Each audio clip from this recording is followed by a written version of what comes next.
Hi friends, always ഫ്രീയിലേക്ക് സ്വാഗതം. ഇന്ന് നമ്മൾ നിൽക്കണത് ചേലക്കരയിൽ നല്ല ഭംഗിയുള്ളൊരു സ്ഥലമുണ്ട്, തോന്നൂർക്കര എന്ന് പറഞ്ഞാൽ. അവിടെ ചൊവ്വാക്കാവ് എന്ന് പറഞ്ഞ പ്രദേശമുണ്ട്. അവിടെ മലനിരകളും അടിയിലല്ലേ കനാലും വെള്ളവും കാര്യങ്ങളൊക്കെ ആയിട്ട് ഇങ്ങനെ ഒരു ഡാമിൽ നിന്ന് വരുന്ന വെള്ളമാണിത്. ഇങ്ങനെ നല്ല രസമായിട്ടുള്ളൊരു സ്ഥലം കൂടിയാണിത്. നമുക്ക് വന്ന് കാണുക തന്നെ വേണം. ഇത് ഇവിടെ മൊത്തത്തിൽ പറഞ്ഞു കഴിഞ്ഞിട്ടുണ്ടെങ്കിൽ വന്നു കഴിഞ്ഞാൽ ഷൂട്ടിംഗുകാർക്കൊക്കെ വന്നു കഴിഞ്ഞിട്ടുണ്ടെങ്കിൽ നല്ല ഒരു ഷൂട്ടൊക്കെ ചെയ്ത് പോകാൻ സീരിയൽ സിനിമകൾക്കൊക്കെ പറ്റിയൊരു അന്തരീക്ഷം കൂടി ഉണ്ട് കേട്ടോ. അവിടെ നോക്കുമ്പോൾ കാണുമ്പോൾ നമുക്കറിയാം നല്ല നല്ല സ്ഥലങ്ങളാണ്. ഏറുമാടം, പിന്നെ ഉണ്ട് റോഡുകളൊക്കെ ഇങ്ങനെ സൈഡിൽ കൂടെ റോഡുകൾ അങ്ങനെ നമ്മളിങ്ങനെ നടന്നു പോകുമ്പോൾ തന്നെ നമുക്കിതിൻ്റെ ഒരു ഇത് കിട്ടും. ഇവിടെ വരിക തന്നെ വേണം, എന്നാലാണ് ഇതിൻ്റെ കാര്യങ്ങളൊക്കെ നമുക്ക് കാണാൻ പറ്റും. അതാണ് ചൊവ്വാക്കാവ്. ചൊവ്വാക്കാവ് എന്ന് പറഞ്ഞാൽ ഏറ്റവും നല്ല അത്രയും നല്ല ഭംഗിയുള്ള സ്ഥലമാണ്. കാണുക തന്നെ വേണം. നമ്മളങ്ങോട്ട് പോകുന്നുണ്ട് കേട്ടോ. ഇപ്പോൾ നമ്മൾ വണ്ടിയിൽ അങ്ങോട്ട് പോവും. അതിന് മുമ്പ് നമുക്ക് ഇവിടെയൊക്കെ ഒന്ന് നടന്നൊന്ന് കാണാം. മൊത്തത്തിൽ എങ്ങനെ ഇവിടെ കാര്യങ്ങളൊന്നൊക്കെ ഒന്ന് കാണണമല്ലോ. നമ്മുടെ ഭംഗിയൊക്കെ ഒന്ന് കണ്ടിട്ട് ഇങ്ങനെ രസമായിട്ട് ഇങ്ങനെ പോകണമാണല്ലോ എന്നങ്ങനെ ഇതുണ്ട്. നല്ല ഭംഗിയുള്ളൊരു കുരുവിക്കൂടാണ്. ഇങ്ങനെ അവിടെ തൂങ്ങിയിരിക്കുകയാണ് തന്നെ കുരുവിക്കൂട്. ഇങ്ങനെ നമ്മളതിൻ്റെ അടുത്തേക്ക് ഇങ്ങനെ പോവാം. അതിൻ്റെ അടുത്ത് എന്തോ ഒരു ഏറുമാടമൊക്കെ ഉണ്ട്. രാത്രി ഇവിടെ ഈ വയലിൽ പന്നിയും അങ്ങനെ മൃഗങ്ങളൊക്കെ ഇറങ്ങുന്നതിന് വേണ്ടിയിട്ട് ഇവിടെ സെറ്റ് ചെയ്തിട്ടുള്ള, ഇവിടുത്തെ കർഷകർ സെറ്റ് ചെയ്തിട്ടുള്ള ഒരു ഏറുമാടുണ്ട്. അതിൻ്റെ അവിടെയാണ് ഇത് കണ്ടേ, ഏറുമാടം കണ്ടേ. സൈഡിൽ കൂടെയാണ് കേട്ടോ ഭംഗിയായിട്ടുള്ള ആ കനാൽ ഒഴിച്ച് പോണത്. ഞാൻ അവിടെ ഇങ്ങനെ ഇരിക്കുകയാണ്. ഇരിക്കുമ്പോൾ തന്നെ നമുക്ക് ഇവിടെ തണുത്ത കാറ്റൊക്കെ വന്നിട്ടേ നല്ലൊരു എനർജിയാണ് ഇങ്ങനെ നമുക്ക് ഫീൽ ചെയ്യണത്. അങ്ങനെ അതായിട്ട് ഇവിടെ അങ്ങനെ നല്ല സ്ഥലമാണിത്. ഇപ്പം നമ്മൾ ഈ പാടത്തിൻ്റെ നടുവ് കൂടെ നടന്നു വരുന്നത്. ഇവിടെ ഇപ്പം ഈ നെൽകൃഷിയൊക്കെ തുടങ്ങേണ്ട സമയമായി. അപ്പോൾ ഇവിടെ തുടങ്ങിക്കഴിഞ്ഞാലൊക്കെ ഇത്തിരി കൂടിയൊക്കെ നല്ല ഈ നെല്ലൊക്കെ വരുമ്പോൾ നല്ല ഭംഗി ഉണ്ടാവും ഇവിടെ.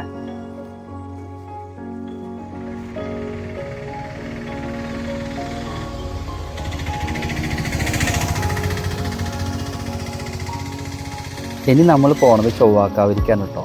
ഈ റോട്ടിൽ കൂടെ അങ്ങനെ പോയിക്കൊണ്ടിരിക്കുകയാണ്. സൈഡിൽ നല്ല ചെടികളും കാര്യങ്ങളൊക്കെ ആയിട്ട് ചാല് കാണുന്നുണ്ട്. മലകളൊക്കെ ഉണ്ട്. നല്ല രസമായിട്ടൊരു മലകളാണിത്. അവിടുന്ന് നല്ല കാറ്റുകളൊക്കെ വരുന്നത്, തണുത്ത കാറ്റുകളാണ്. നമ്മൾ ചൊവ്വാക്കാവിലേക്ക് പോയിക്കൊണ്ടിരിക്കുന്നത്. ആ കാണുന്നത് ചൊവ്വാക്കാവ്. ഈ ചൊവ്വാക്കാവിനെ പറ്റി പറയുകയാണെങ്കിൽ ഇവിടെ മണ്ഡലം 41 കേട്ടോ ഇവിടെ മെയിനായിട്ട് നടക്കുന്നത്. ഇവിടുത്തെ ആളുകളെ കൂടിയിട്ട് ഇവിടെ ചെരാതൊക്കെ തിരിച്ചു വെച്ച് നല്ല രസമായിട്ടുള്ള അതാണ്. അതല്ല ഈ വിളക്കൊക്കെ വന്ന് കത്തുമ്പോൾ എന്ത് നല്ല ഭംഗിയായിരിക്കും.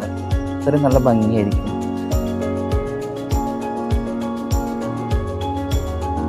ഇപ്പം ഞാൻ ഇരിക്കുന്നത് ചൊവ്വാക്കാവിൻ്റെ ആലിൻ്റെ തോട്ടിലാണ്. നല്ല രസമായിട്ടൊരു ആലാണ് കേട്ടോ. ഇതിൻ്റെ അടിയിലൊക്കെ ഈ വേനൽക്കാലത്ത് ഒരുപാട് ആൾക്കാർ ഇങ്ങനെ കൂടിയിരിക്കും. നല്ല ഒരു തണുപ്പാണ് ഇവിടെ ഇരിക്കുന്ന സമയത്തുണ്ടാവും. അത്രയും പഴയ ആലാണ്. ഒരു 10-50 വർഷത്തിൻ്റെ ഒരു പഴക്കമൊക്കെ ഉണ്ട് ഈ ആലിന്. അത്രയും ഞാനാണ് ഇവിടുത്തെ ആൾക്കാരത് പറയുന്നത്. ഇവിടെ വെച്ച ആളുകളൊക്കെ ഇവിടെ തന്നെ എപ്പോഴും ഉണ്ട്, അതിനോട് ബന്ധപ്പെട്ട ആളുകൾ. അപ്പോൾ ചൊവ്വാക്കാവിൻ്റെ ആലിനോട് ചേർന്നിട്ട് തന്നെ തൊട്ടടുത്ത് ഒരു അത്താണി. ഈ അത്താണിയിലാണ് പണ്ട് ആളുകളൊക്കെ ഈ ചുമതൊക്കെ ഏറ്റിപ്പോണ ആൾക്കാർ ഇതിൻ്റെ മുകളിൽ ഇറക്കി വെച്ചിട്ടാണ് റെസ്റ്റ് എടുക്കുക. ഈ പരിസരത്തെ കൊറനാട്ട് കുളമാണ്. നല്ല ഭംഗിയുള്ളൊരു കുളമാണ്. ഇതിനോട് ചേർന്നിട്ടൊരു പന നിൽക്കുന്നുണ്ട്. ആ പനയിലാണ് കുറേ കുരുവികളൊക്കെ തന്നെ കൂട് കൂട്ടിയേക്കുന്നുണ്ട്.